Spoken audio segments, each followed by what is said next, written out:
चलिए दोबारा से क्वेश्चन नंबर 15 करेंगे, क्योंकि पिछले टर्न पे भी हमने 15 किया था, उसमें पिक्चर क्वालिटी थोड़ी अच्छी नहीं थी, इस वजह से इसको दोबारा से करेंगे। चलिए 15 करते हैं। तो 15 में ये कोई हमें ट्रांसपोर्टेशन प्रॉब्लम दी, इसमें हमें ऑप्टिमम सॉल्यूशन निकालना, ऑप्टिमम सॉल्यूशन यानी कि सर्वोत्तम सॉल्यूशन निकालना। तो किससे निकालना होता है? हमें मोदी मेथड से निकालना होता है। ठीक है, तो मोदी मेथड से इसको हम सोल्व करेंगे। ठीक है, तो कुछ ट्रांसपोर्टेशन प्रॉब्लम में डीजेनरेसी आती है। तो डीजेनरेसी कब आती है? जैसे इस क्वेश्चन में आएगी डीजेनरेसी। डीजेनरेसी जब आती है जब total number of allocation exactly n+n-1 ना हो। तो इसमें जो नंबर ऑफ एलोकेशन एग्जैक्टली इतने नहीं आने की, तो इसके अंदर क्या आ जाएगी? डीजेनरेसी आ जाएगी। तो चलिए इसको सोल्व करते हैं। सबसे पहले ठीक है, स्टेप फर्स्ट पेनल्टी मेथड से एलोकेशंस निकालते हैं या इनिशियल बेसिक फिजिबल सॉल्यूशन निकालते हैं। तो चलिए पेनल्टी मेथड से पेनल्टी निकालिए पहले, वो पेनल्टी निकालिए। तो फर्स्ट रो में लोवेस्ट एलिमेंट देखते हैं 6, सेकंड लोवेस्ट 7, इनका डिफरेंस लेते हैं 1 आ जाएगा। लोवेस्ट एलिमेंट कितना 4, second lowest 7, difference 3, lowest element 8, second lowest 9, उनका डिफरेंस करेंगे तो 1 आ जाएगा। ऐसी कॉलम में ईच रो ईच कॉलम में पेनल्टी निकालते हैं। ठीक है, लोवेस्ट 8, सेकंड लोवेस्ट 9, इनका डिफरेंस कितना आएगा? 1 डिफरेंस आएगा।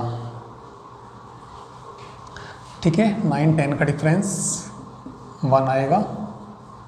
ठीक है, और इनका डिफरेंस कितना आएगा? 3 आएगा। 7, 6 का डिफरेंस 1 आएगा। तो इसके बाद मैक्सिमम पेनल्टी छांटते हैं। तो सबसे मैक्सिमम पेनल्टी 3 यहाँ भी है और यहाँ भी है, कोई से ले लीजिए। चलिए हमने ये ले लिया। तो इस रो में सबसे छोटा एलिमेंट देखते हैं। सबसे छोटा एलिमेंट कौन है? 4 की रिक्वायरमेंट कितने की? 40 की, और अवेलेबल कितने? 40। तो 40 दे दीजिए। ये कंप्लीट हो गया, ये कंप्लीट हो गया। जो कंप्लीट हो जाएगा उसको क्रॉस आउट कर दीजिए। ये क्रॉस आउट हो गया। ठीक है, इसको क्रॉस आउट कर दीजिए। तो एक साथ 2 क्रॉस आउट हो गई, तो इसलिए एग्जैक्टली एलोकेशन नहीं आने की। तो प्रॉब्लम के अंदर क्या आएगी? डीजेनरेसी आएगी। इसके बाद नया टेबल बनाएंगे। ठीक है, इनके नाम कुछ दे दीजिए, A, B, C, first, second, third, 4। ठीक है, नया टेबल बनाएंगे। A, C, first, second, 4। ठीक है, पोस्ट लिख लीजिए। 8, 10, 6, 9, 11, 8। ठीक है, अवेलेबल 50, 30, रिक्वायरमेंट को बीजी से दिखा रखा है इन्होंने। 25, 32, 23। दोबारा से क्या निकालते हैं? पेनल्टी निकालते हैं। चलिए पेनल्टी देखिए, पेनल्टी P और ईच रो ईच कॉलम में निकालते हैं। सबसे छोटा एलिमेंट 6, फिर 8, उनका डिफरेंस 2। इसमें देखिए लोवेस्ट एलिमेंट 9। ठीक है, 8, 9 का डिफरेंस कितना आ जाएगा? 1। ऐसी कॉलम में देखते हैं कितना आ जाएगा? यहाँ 1 आ जाएगा। इसमें देखिए 1, इसमें देखिए कितना आ जाएगा? 1 नहीं 2 आएगा। 2 सबसे बड़ी पेनल्टी 2 यहाँ है, 2 यहाँ है, दोनों में से कोई सी ले लीजिए। चलिए ये ले ली। रो में सबसे लोवेस्ट एलिमेंट 6 की रिक्वायरमेंट देखिए कितने की है? कितने की है? 23 की। तो 23 दे दीजिए। किस में से देने हमें? 50 में से देने। ठीक है, तो कितने बच जाएंगे यहाँ? 27 बच जाएंगे। ठीक है, ये कंप्लीट हो गई। तो इसको क्रॉस आउट करिए, नया टेबल बनाएंगे। ठीक है, चलिए नया टेबल देखिए। A और कितना? C, फर्स्ट, सेकंड,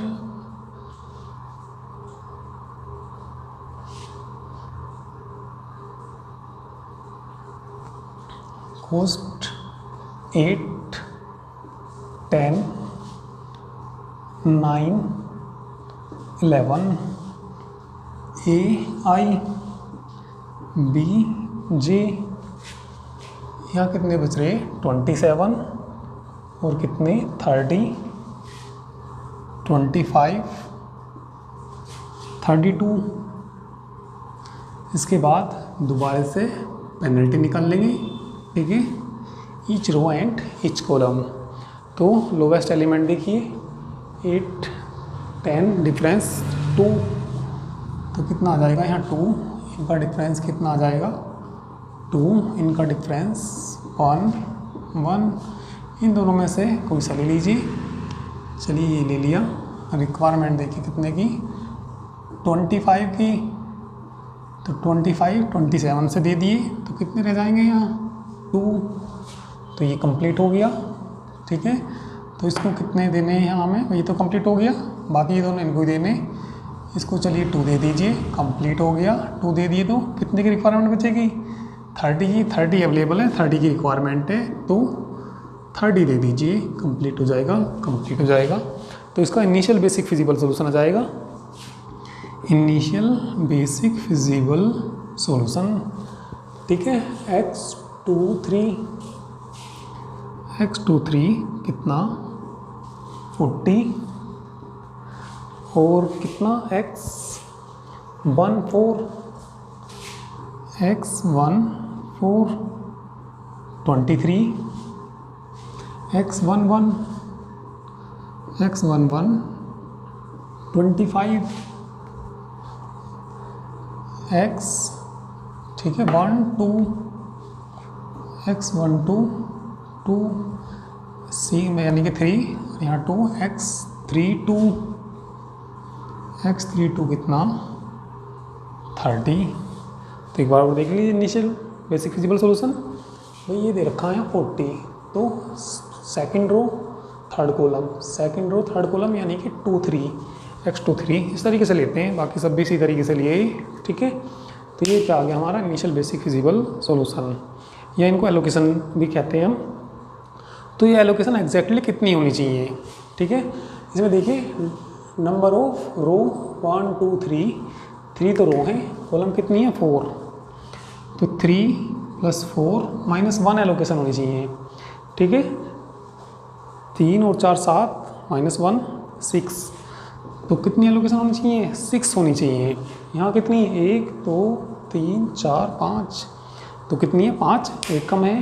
तो प्रॉब्लम के अंदर क्या है डीजेनरेसी। तो देखिए डीजेनरेसी की प्रॉब्लम कैसे सोल्व करते हैं, ठीक है। चलिए इधर मिटा के इधर कर दूंगा, मैं एक टेबल बना दूंगा, ठीक है। तो चलिए नया टेबल बन गया ये, ठीक है। जो इनकी ओरिजिनल कॉस्ट थी वो किधर लिख दी, अपर लेफ्ट कॉर्नर में लिख दी, ठीक है। इसके बाद जो एलोकेशंस आई इनको कहाँ रखना होता है, सेंटर में रखना होगा। चलिए सेंटर में रखते हैं इनको। x23 कितना 40, x23 40, x14 23, ठीक है। x11 25, x12 2, x32 30, x132 कितना 30, ठीक है। तो ये एलोकेशन कहाँ रख दी हमने, सेंटर में रख दी। तो ये एग्जैक्टली कितनी होनी चाहिए थी, m + n - 1 होनी चाहिए थी, और ये m + n - 1 नहीं है, उनसे भी कम है। तो प्रॉब्लम के अंदर क्या है डीजेनरेसी है। तो जो प्रॉब्लम के अंदर डीजेनरेसी होती है तो उसको देखिए कैसे सोल्व करते हैं। अपने पास से ये एलोकेशन पूरी करने के लिए डेल्टा रखते हैं कोई से, ठीक है। एक सेल में रखते हैं, उस सेल में रखते हैं जिस सेल की कॉस्ट सबसे कम हो। तो सबसे कम कॉस्ट देखिए किसकी है 7 दो जगह है 7, तो कोई से एक में डेल्टा रख लीजिए। चलिए हमने इसमें डेल्टा रख लिया। तो डेल्टा ये छोटी वैल्यू होती है, डेल्टा में यदि कोई वैल्यू हम जोड़ते हैं तो 1 के बराबर ही आता है, ठीक है। तो या 2 - डेल्टा करते हैं तो किसके बराबर 2, तो काफ़ी छोटी वैल्यू होती है डेल्टा। चलिए डेल्टा हमने ले लिया, इसमें ले लिया तो एलोकेशन पूरी हो गई। तो इसमें क्या थी, डीजेनरेसी थी। चलिए इसके बाद हम निकालते हैं यू आई और वी जे निकालते हैं। तो यू आई और क्या निकालते हैं, वी जे। ठीक है, तो यू आई और वी जे को 0 रखते हैं जिसमें सबसे ज़्यादा एलोकेशन हो। तो इसमें कितनी एलोकेशन है, 3, इसमें 2, इसमें 1। कॉलम में देख लीजिए 1 2 1 1 2, सबसे ज़्यादा 3 है फर्स्ट रो में। तो इसके सामने क्या रख दीजिए, 0 रख दीजिए। फिर नीचे लिखना 6 है तो यहाँ कितना आ जाएगा 6। ये यू आई और वी जे जो निकालते हैं भरी हुई सेल को देखते हैं, केवल ऑक्यूपाइड सेल को देखते हैं केवल। जैसे ये ऑक्यूपाइड है, ये वाली कैसी है, अनऑक्यूपाइड। तो ऑक्यूपाइड से कितना आ गया, 6 आ गया। यहाँ से बताना कितना आ जाएगा, 10 लिख रहा तो कितना आ जाएगा, 10 आ जाएगा। 8 है तो कितना आ जाएगा, 8। अब यहाँ देखिए कितना, यहाँ 11 है, यहाँ 10 है। तो यहाँ इतना ऐसा क्या ले में 10 में ऐसा क्या जुड़ेगा कि 11 आ जाएगा, तो 1 आएगा यहाँ। इसका और इसका सम यहाँ आना चाहिए, 10 + 1 11। ठीक ले आ गए। चलिए यहाँ कितना 7। तो यहाँ देखना कितना लेना पड़ेगा, 1 लेना पड़ेगा क्योंकि 1 6 7। ठीक है, यहाँ कितना 4। तो यहाँ बताना क्या लेना पड़ेगा। ठीक है, 4 लाने, 1 तो आ गया तो क्या लेना पड़ेगा 3, क्योंकि 3 + 1 4। तो सारे यू आई और वी जे आ गए। अब अनऑक्यूपाइड सेल में यू आई प्लस वी जे लिखते हैं। जैसे ये है अनऑक्यूपाइड सेल, इसका और इसका सम देखिए 3 यू आई प्लस वी जे कहाँ लिखते हैं, सेल के अपर राइट कॉर्नर में लिखते हैं। इसमें नहीं लिखना है तो ऑक्यूपाइड है। यहाँ लिखना 8 + 1 9, 10 + 1 11। ये तो ऑक्यूपाइड सेल है, ये अनऑक्यूपाइड सेल। 8 + 1 9, 3 + 1 4, 6 + 1 7। अब अनऑक्यूपाइड सेल में ही डेल्टा डी जे निकालते हैं। ठीक है, तो डी आई जे का ये फॉर्मूला होता है, डी आई जे बराबर C I J minus U I plus V J होता है। कॉस्ट में से ये घटाना पड़ेगा तो डी आई जे निकल जाएगा।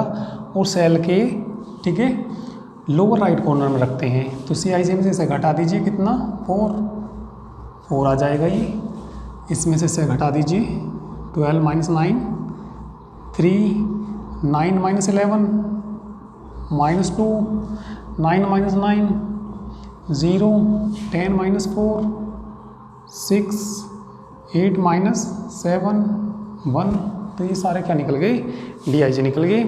अब डी आई जे सारे 0 या 0 से बड़े होने चाहिए तो ऑप्टिमल सोल्यूशन आएगा, पर सारे डी आई जे 0 या 0 से बड़े नहीं हैं। यहाँ क्या आ गया नेगेटिव।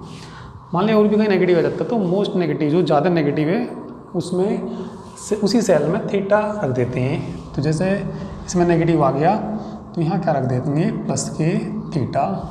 इसके बाद लूप बनाते हैं। तो लूप देखिए कैसे बनेगा। ठीक है, 40 को ओवरफ्लो कर दीजिए डेल्टा पे, डेल्टा से 23 2। तो प्रैक्टिस करते करते पता लग जाएगा लूप किस तरीके से बनाना। ठीक है, यानी कि या तो हॉरिजॉन्टल लाइन आनी चाहिए या वर्टिकल लाइन आनी चाहिए। मतलब कहने का तिरछे नहीं जाना कि एलोकेशन से कि तिरछे चले जाएँ, इस तरीके से चलना कि लूप बन जाए। तो ये लूप बन गया प्लस थीटा। तो उसके बाद क्या लेते हैं माइनस थीटा, फिर प्लस थीटा और यहाँ क्या आ जाएगा माइनस थीटा। इसके बाद मिनिमम निकालते हैं 2 माइनस वालों से 2 - थीटा और delta minus theta equal to 0। तो थीटा बहुत छोटी वैल्यू होती है तो इससे निकल जाएगा। यहाँ से निकालिए delta minus theta equal to 0। तो थीटा बराबर क्या आ जाएगा डेल्टा।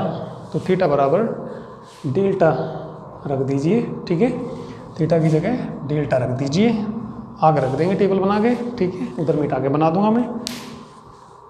तो चलिए ये नई टेबल बना ली, जो कॉस्ट है अपर लेफ्ट कॉर्नर में लिख दी। अब हमें थीटा की जगह क्या रखना डेल्टा रखना। तो यहाँ तो 25 ही आएगा, 25 लिख देंगे। ठीक है, 2 माइनस डेल्टा, मैंने कहा डेल्टा छोटी वैल्यू है तो 2 माइनस डेल्टा 2 के इक्वल ही आएगा। तो 2 माइनस डेल्टा 2 ही आएगा, 2 लिख देंगे। 23 प्लस डेल्टा फिर भी कितना ही रहेगा ये 23। यहाँ क्या आ जाएगा, थीटा की जगह डेल्टा रखना तो डेल्टा आ जाएगा, ये 40 रहेगा, डेल्टा माइनस डेल्टा ख़त्म हो जाएगा, ये 0 हो जाएगा, और यहाँ कितना 30। इसके बाद दोबारा से क्या छांटते हैं, यू आई और वी जी। सबसे ज़्यादा एलोकेशन ही देखते हैं, तो सबसे ज़्यादा एलोकेशन इसमें है 3, तो यू आई को क्या छांट लीजिए 0, नीचे कितना आ जाएगा 6 आ जाएगा, यहाँ कितना आ जाएगा 10 आ जाएगा, और ये कितना आ जाएगा 8 आ जाएगा। ठीक है, इसके बाद यहाँ देख लीजिए कितना आ जाएगा 11, यहाँ 10 है तो कितना आएगा यहाँ पे 1। ठीक है, 9 है, यहाँ 10 है, तो 10 में घटाना पड़ेगा माइनस के 1, तो माइनस के 1, 10 माइनस 1 9। ठीक है, यहाँ 4 है तो यहाँ कितना चाहिएगा 5, क्योंकि 5 माइनस 1 4। इसके बाद अनऑक्युपाइड सेल में यू आई प्लस वी जे निकालते हैं, तो अनऑक्युपाइड सेल ये रही 5 प्लस 0 5, इसमें देखिए 8 माइनस 1 7 आएगा, ऑक्युपाइड इसमें नहीं लेना। यहाँ देखिए 6 माइनस 1 5, इसमें देखना 8 प्लस 1 9 5 प्लस 1 6 6 प्लस 1 7। ठीक है, फिर डी आई जे निकालते हैं, तो डी आई जे का क्या फार्मूला होता है, डी आई जे का फार्मूला होता है C I J minus U I plus V J. तो सी आई जे में से U I plus V J घटा देते हैं, तो जैसे ये है सी आई जे में से ये घटाना 7 माइनस 5 2। ठीक है, 12 माइनस 7 कितने 5, 7 माइनस 5 2, 9 माइनस 9 0, 10 माइनस 6 4, 8 माइनस 7 1। तो सारे डी आई जे पॉजिटिव आ गए, 0 है मतलब 0 से बड़े आ गए। ठीक है, तो लिख देंगे इसमें since all D I J, since all D I J greater than equal to 0, then solution is कैसा हो जाएगा ऑप्टिमल।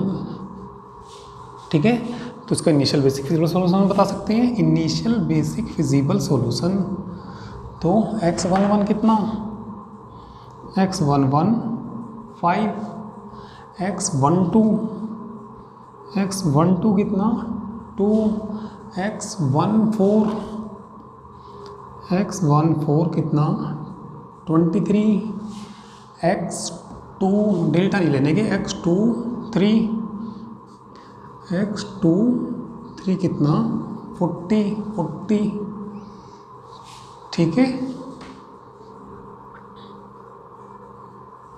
और x32 कितना 30। ठीक है, अब इस ट्रांसपोर्ट की कॉस्ट निकाल देंगे। ठीक है, चलिए स्क्रीनशॉट ले लेना, मैं इधर निकाल दूंगा मिटा के। तो इस मेथड से ट्रांसपोर्टेशन कॉस्ट जो आती है, ठीक है, मिनिमम आती है, तो दी मिनिमम ट्रांसपोर्टेशन कॉस्ट देखो कैसे निकलेगी, 8 इंटू 25 प्लस, ठीक है, 8 इंटू 25 के बाद 10 into 2 plus 6 into 23 plus 4 into 40 plus 4 into 40 plus 11 into 30। ठीक है, जोड़ के कॉस्ट लिख देना, ये तो कॉस्ट आ जाएगी। ठीक है।